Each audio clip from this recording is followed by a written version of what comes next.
13 ವರ್ಷಗಳಿಂದ ಕೋಮಾದಲ್ಲಿದ್ದ ಹರೀಶ್ ರಾಣಾ ಅವರಿಗೆ ದಯಾ ಮರಣಕ್ಕೆ ಸುಪ್ರೀಂ ಕೋರ್ಟ್ ಅನುಮತಿಯನ್ನ ನೀಡಿದೆ.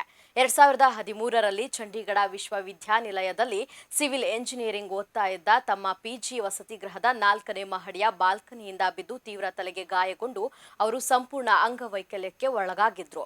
ಆಗಿನಿಂದ ಸಂಪೂರ್ಣ ಚಿಕಿತ್ಸೆಯ ಸಹಾಯದಿಂದ ಬದುಕ್ತಾ ಇದ್ದು, ವೈದ್ಯಕೀಯ ವರದಿಯನ್ನ all India institute of medical science ಸಲ್ಲಿಸಿದ್ದು, ಹರೀಶ್ ಅವರ ಚೇತರಿಕೆ ಸಾಧ್ಯವಿಲ್ಲ ಎಂದು ವೈದ್ಯರು ತಿಳಿಸಿದ್ದಾರೆ.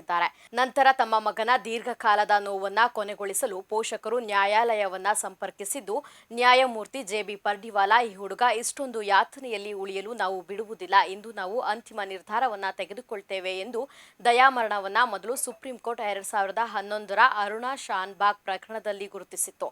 ನಂತರ 2018ರಲ್ಲಿ common cause versus union of India ತೀರ್ಪಿನ ಅಡಿಯಲ್ಲಿ ಕಾನೂನುಬದ್ಧಗೊಳಿಸಲಾಯಿತು. ಇನ್ನು ದಯಾಮರಣ ಅಂದ್ರೆ ನೋವಿನಿಂದ ಕೂಡಿದ ಚೇತರಿಸಿಕೊಳ್ಳಲು ಸಾಧ್ಯವಾಗದೇ ಇದ್ದಾಗ ಚಿಕಿತ್ಸೆ ನಿಲ್ಲಿಸುವುದು, ಜೀವನವನ್ನ ಕೊನೆಗೊಳಿಸುವ, ಘನತೆಯಿಂದ ಸಾಯುವ ಹಕ್ಕು ಎಂದರ್ಥ.